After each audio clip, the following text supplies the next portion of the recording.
Je poursuis la réalisation du porte-clés par l'ajout d'une attache sur un côté. Donc dans un premier temps, on va rajouter cette petite forme-là. Et dans un deuxième temps, on va faire un trou à cet endroit. C'est parti. Pour ajouter de la matière à cet endroit, dans cet angle de mon cube, je vais tracer une esquisse d'abord, à peu près à cet endroit-là. Je commence par me positionner sur la vue de dessous, afin de bien voir ce que je suis en train de faire. Voilà. Je vais tracer donc cette esquisse à l'aide de plusieurs lignes. Donc je vais sur l'outil esquisse et je prends parmi les outils d'esquisse l'outil ligne. Comme à son habitude, SolidWorks me demande de sélectionner un plan pour accueillir l'esquisse. Donc je vais cliquer tout simplement sur cette face de mon cube. Je clique.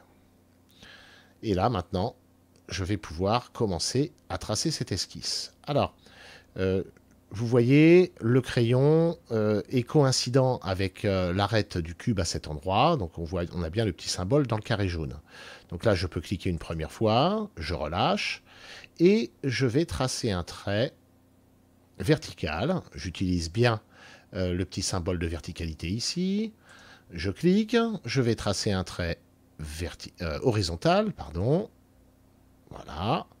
Je clique, je trace un autre trait vertical, je clique. Ici, un trait horizontal qui se termine sur l'arête de mon cube. Un trait vertical qui se termine dans le coin là. Et je boucle, je ferme mon esquisse, hein, c'est bien une esquisse, vous avez bien repéré, il s'agit d'un contour fermé, donc je reboucle bien sur mon point de départ et je clique.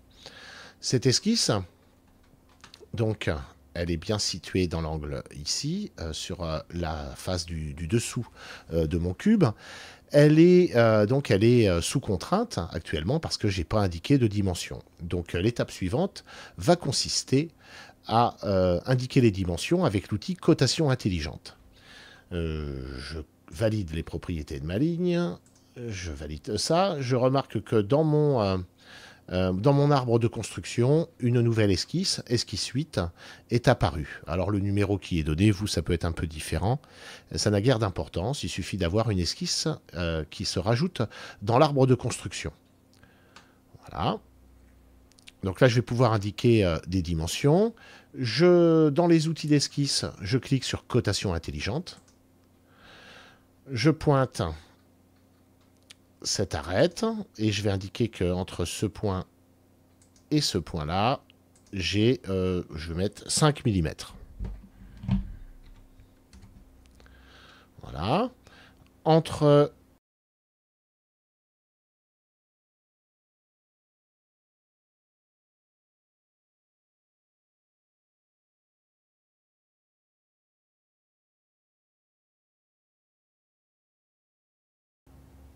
donc je valide ma cotation. Mon esquisse maintenant, elle est totalement contrainte. Hein. Par habitude, on met toujours les cotes à l'extérieur des esquisses, c'est mieux. À partir de là, eh bien, comme mon esquisse elle est totalement contrainte, hein, je vais pouvoir créer de la matière avec une extrusion. Je vais créer quelques millimètres de matière. Hein. Je crois 3 mm, ça va être suffisant. Donc on y va. Voilà, mon esquisse, elle est bien fermée et elle est totalement contrainte. Donc je valide là. Je suis toujours, cette esquisse, elle est donc toujours sélectionnée. Et je vais sur l'onglet Fonctions. Base bossage extrudé. Alors, dans un premier temps, donc SolidWorks me propose de rajouter de la matière vers le bas. Donc, c'est pas tout à fait ce que je souhaite. Je vais inverser la direction, voilà, de l'extrusion avec le bouton qui est là. Et je vais indiquer la valeur de mon extrusion, donc la profondeur de matière créée. Je vais mettre 3 mm. Je valide. J'ai dans un premier temps un aperçu et je confirme mon choix en cliquant à nouveau sur la coche. Voilà, donc j'ai bien créé cette matière. Dans l'étape suivante, donc, c'est la création, la réalisation d'un trou à cet endroit. Donc je vais me positionner sur le plan de dessus. Et c'est donc ici que je vais tracer un trou. Pour réaliser un trou ici, on l'a vu dans une vidéo précédente, il faut d'abord commencer par créer une esquisse circulaire. Donc on va dans l'outil d'esquisse, on prend l'outil cercle, on clique sur la face qui me permet d'accueillir l'esquisse. Voilà, j'ai cliqué là-dessus. Et là, je trace un cercle vraiment quelconque. Je vais pouvoir maintenant indiquer des dimensions avec l'outil cotation intelligente. Je commence par indiquer le diamètre du cercle.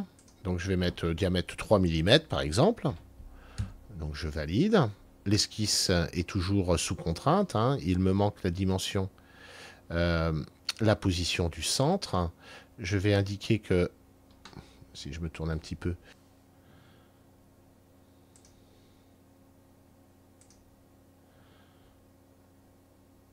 donc cette cote ici, je vais indiquer 2 mm. Voilà, et puis il me manque encore la cote entre cette arête et le centre du cercle. Également 2 mm. Donc normalement, cette esquisse va être maintenant totalement contrainte, c'est bien le cas, tous les traits sont noirs. Eh bien, je vais sur Fonction pour faire le trou. Fonction, souvenez-vous, puis enlèvement de matière extrudée. Voilà. Par défaut, SolidWorks me propose un enlèvement de matière de 3 mm. Je vais simplement lui demander de tout traverser. Comme ça, si je change la taille de cette petite attache, le trou traversera quand même. Et je valide.